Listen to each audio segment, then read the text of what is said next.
Hey friends, how's it going? Today I'm looking at the Inductrix Pro, or you might say the latest micro FPV quad from Blade. Blade has kind of been playing catch up ever since the first Tiny Whoop was built, and their latest offering is designed to further close the gap. This is the bind and fly version, so it does come with an E-Flight pack, but I'm not going to be using that for this review. I'm going to be using the Venom and Electron 250 milliamp packs. So how does this differ from the original Inductrix FPV? You've got 19,000 kV motors for better speed and performance, F3 flight controller with betaflight firmware, so it is tunable in betaflight. Gone is the plastic turtle canopy. It's got a new and more robust frame, more on that later. And the Pro comes in at 1 gram lighter than the original Inductrix FPV without the battery. So when I first flew this FPV in the shop, my amateur FPV skills immediately showed, as I pretty much started by crashing it all over the place. I'll just say that it is a very responsive quad in both pitch, roll, and yaw. It also has much more power than the original Inductrix, which caused a few encounters with the ceiling. And that's really not a bad thing at all. So I had around 30% expo all around, and after a few packs of flying it, I got a better feel for it, and everything was good. So if you don't have a ton of FPV experience, or you're kind of used to a more sedate quad, you'll probably find this a little bit wild at first, and you may be over controlling it. Add some expo, give yourself some time with it, and you'll get comfortable with it. And once you do, you realize how fun this little thing is. Now I have to admit I was a little skeptical about another micro quad from Blade. We just got the Inductrix fairly recently, and let's face it, as I mentioned, Blade has been playing catch up in the Tiny Whoop arena for a while. Mainly they missed the boat on it, and they were committed to using the Nano QX as their FPV frame. So this quad brings us the missing elements from the original Inductrix: faster motors, betaflight, and a stronger frame. So let's go ahead and talk about those frame improvements. Basically, they're just a few small reinforcements here and there, and the main problem with the original Inductrix frame is that it breaks at the attachment points between the ducts and the motor pods, those little small thin plastic pieces.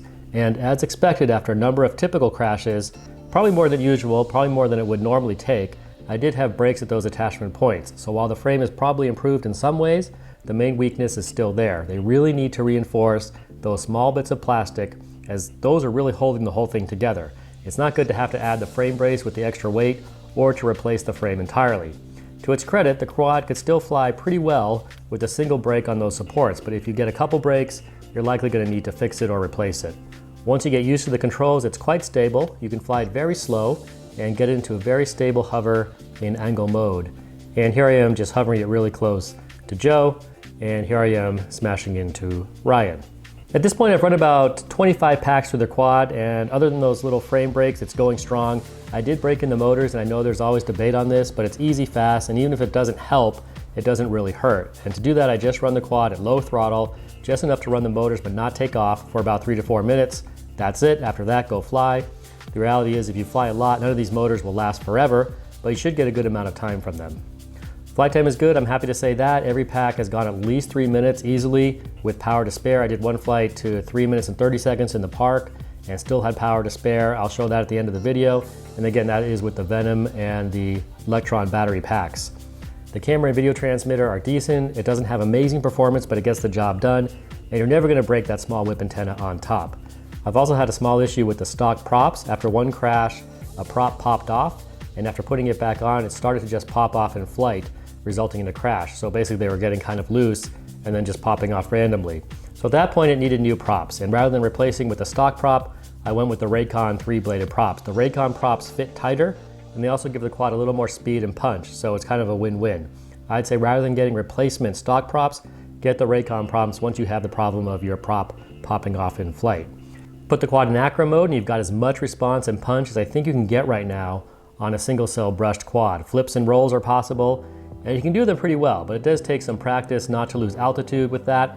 It's impressive though for what the quad is, and the Raycon props are much better when flying in Acro.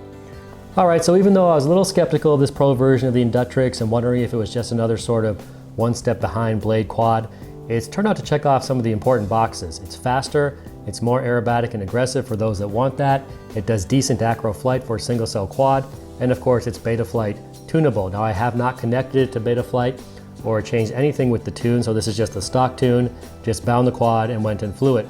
I did add the expo, as I mentioned, just to kind of tone it down a little bit and make it a little more controllable.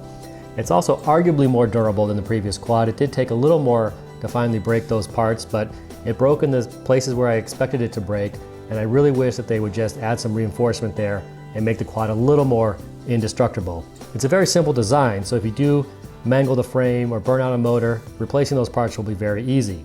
All right guys, that's the Inductrix Pro. Good FPV fun in a small package. Thanks for watching, and I'll see you next time.